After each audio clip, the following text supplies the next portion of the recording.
Hey everybody, thanks for tuning in to my Chimera Fiendsmith deck profile that I placed in the top 16 this past weekend at the Minneapolis, Minnesota Regional. I actually placed in 16th place, so bait title, I know. I went 6-2 in 8 rounds with 180 players. I faced 6 Ryzeal Fiendsmith variants, including at least 2 Mitsurugi, some Bystial, and some just straight Ryzeal Fiendsmith. I also played against 1 Maliss and 1 Sword Soul. The 2 I lost to 2 Ryzeal decks, one of the Mitsurugi and one of the pure Fiendsmith Ryzeal decks with Bystials and hand traps. Both games went to game 3. I feel like I could have won one of them, as they went first in game 3 going into time. They weren't able to build a board, and I unfortunately bricked. So I had the opportunity to win, and my deck bricked for the first time all tournament. But you know, it is what it is. That guy that I lost to also ended up being my tiebreaker, and he had a draw in the very last round, which put me in 16th. So, but anyways, this is the best I've done in a regional, and I was very happy with the way the deck played out. And the only reason I'm making this video is for all the other Chimera deck players out there that are looking for more ways to play the deck. I know the most popular version of the deck as of late is the Chimera Fiendsmith Azamina, which I may start to explore, but you know, this is just pure Chimera Fiendsmith, and it still performed very well, especially against the new meta with Ryzeal and Maliss. It did very well, so I wanted to share what I had. And with that said, let's get into it. So in the main deck we have 42 cards. We are playing 3 Nightmare Apprentice, 3 Gazelle, 3 Mirror Sword Knight, 3 Cornfield Codal, 3 Fiendsmith Engraver, 3 Ash Blossom, and for singles we have 1 Big Wing Berfomet, 1 Lacrima, 1 Fabled Lurie, 1 Evil Hero Sinister Necrom, 1 Evil Hero Dusted Gold, and 1 Diabell's the original Sin Keeper. We have 3 Chimera Fusion, 3 Triple Tactics Talents, 3 Book of Eclipse,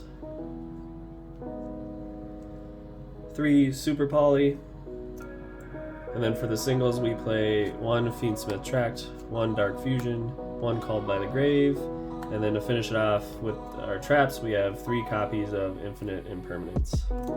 So again, 42 in the main deck. The deck felt extremely consistent, able to bridge into both Fiendsmith or Chimera engines. It all syncs very well. I think what I really liked about this deck is it's kind of a mix between hand traps and board breakers, especially when you see the side deck. Book of Eclipse was kind of the GOAT.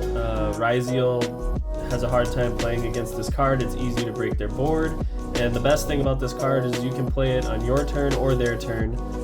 When they try to effect Veiler you or imperm you, you can use it to still get your trigger or summon effects off, and then of course you can break their board with it or stop a OTK. So Book of Eclipse was really good.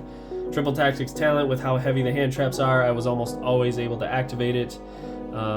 Almost every single match people were activating hand traps and playing right into it, and I think the key thing about this deck is it can play around hand traps fairly well, depending on how you draw, and when it does, it punishes your opponent with the extra hand rip. You can rip them again with this, and you can build a board with, and they have limited resources to deal with it. So overall, just worked very well.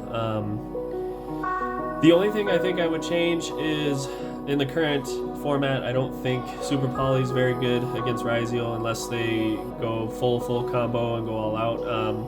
The reason why I like this card though is because everyone is playing Fiendsmith, and it can deal with a Fiendsmith board almost to your advantage. So if they leave Desiree out, I can Super Poly off Desiree with almost any card I have in my deck, any monster, and go right into a main combo line.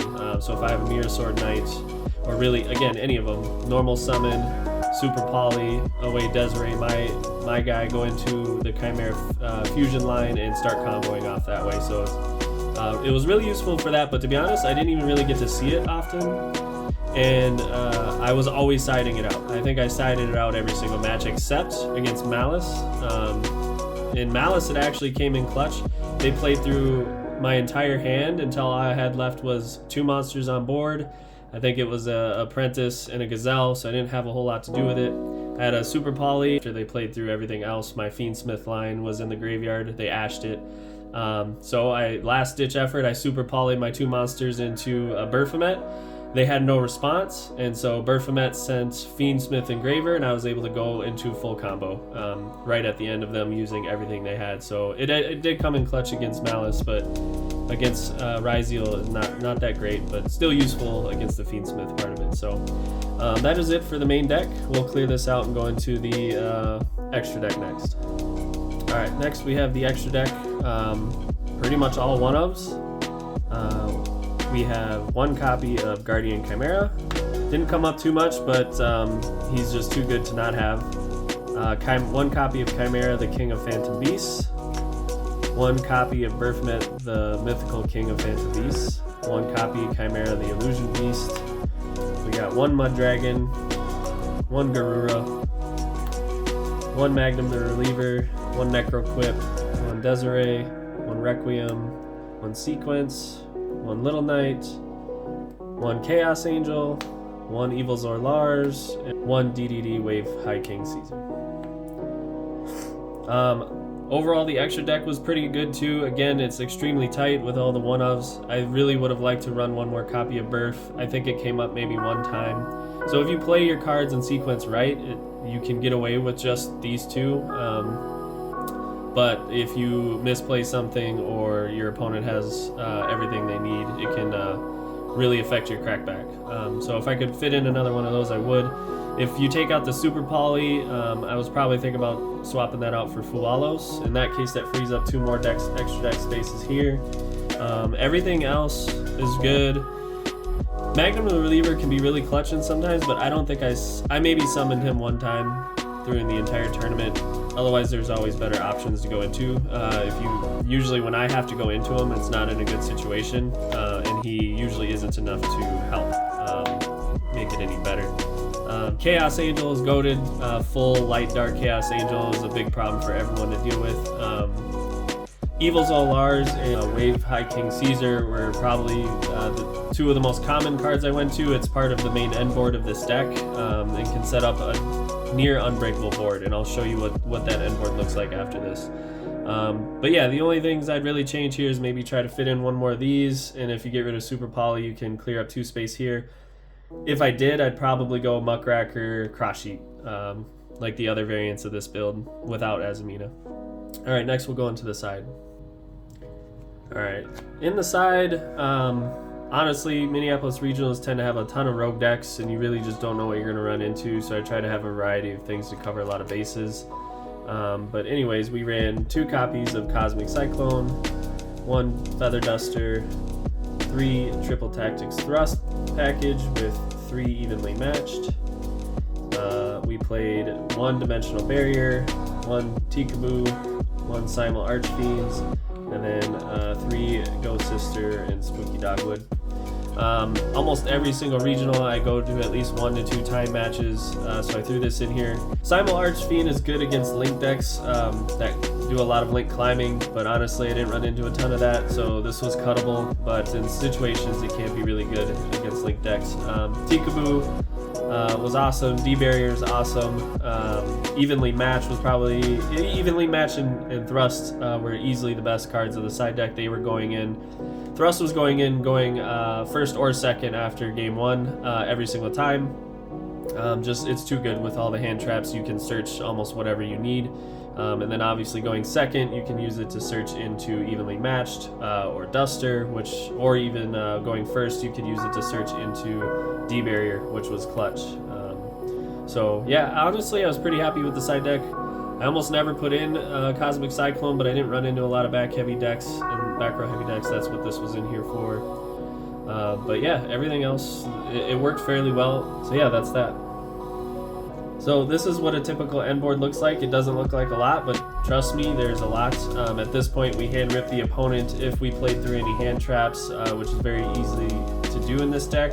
They start with even less card advantage, right? So a lot of times my opponent's starting with 3 or 4 cards in hand, typically 4. And you have Evilzar Lars who can't be targeted while he has materials, and then obviously if they try to play any kind of board breaker, like evenly matched for example, you can detach 2 to negate that.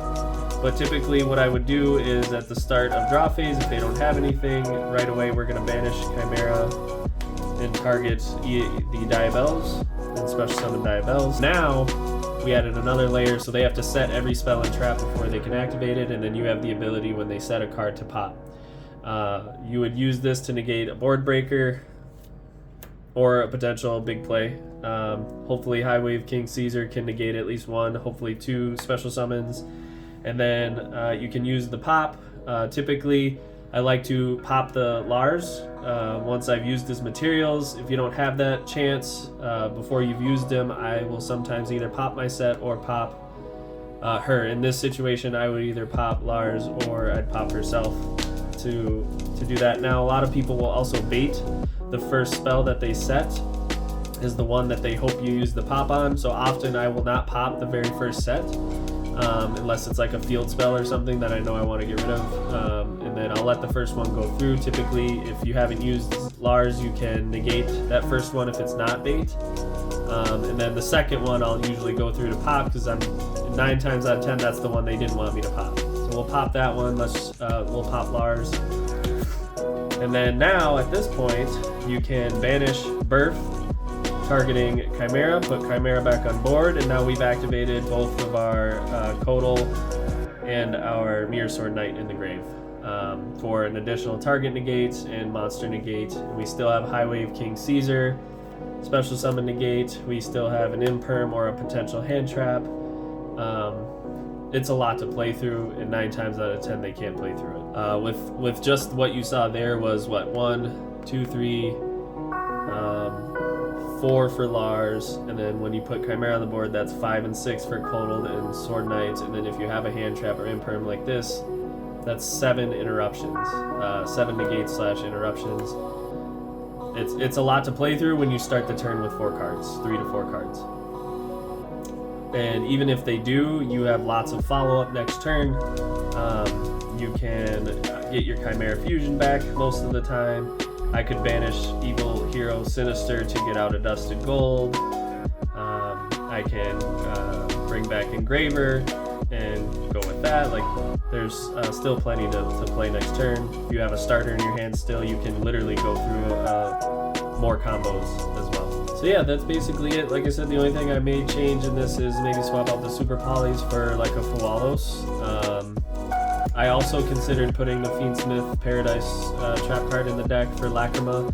However, I will tell you, this deck isn't as consistent as a lot of the meta decks, and the more bricks you put in it can make a really big impact, which is why we play one Baphomet and a lot of other one-ofs that we don't want to see in our hand. So I'll play test it out, but adding more bricks to the deck can actually make or break this deck, and the way it is now played extremely well. I only had 1 brick the entire tournament of 8 rounds, which is crazy. I feel like it does brick more than that, but it played very well this weekend. If you have any questions about the deck list or combos or anything, feel free to comment below and I'll do my best to answer them. So shout out to my locals, Viral Card Games, Bunker Gaming, and my homies Robbie and Tristan from Team BCG, who I can bounce a lot of ideas off of, get advice. They're all super helpful in helping me really narrow this down and how to play against some of the other decks. So thanks everybody.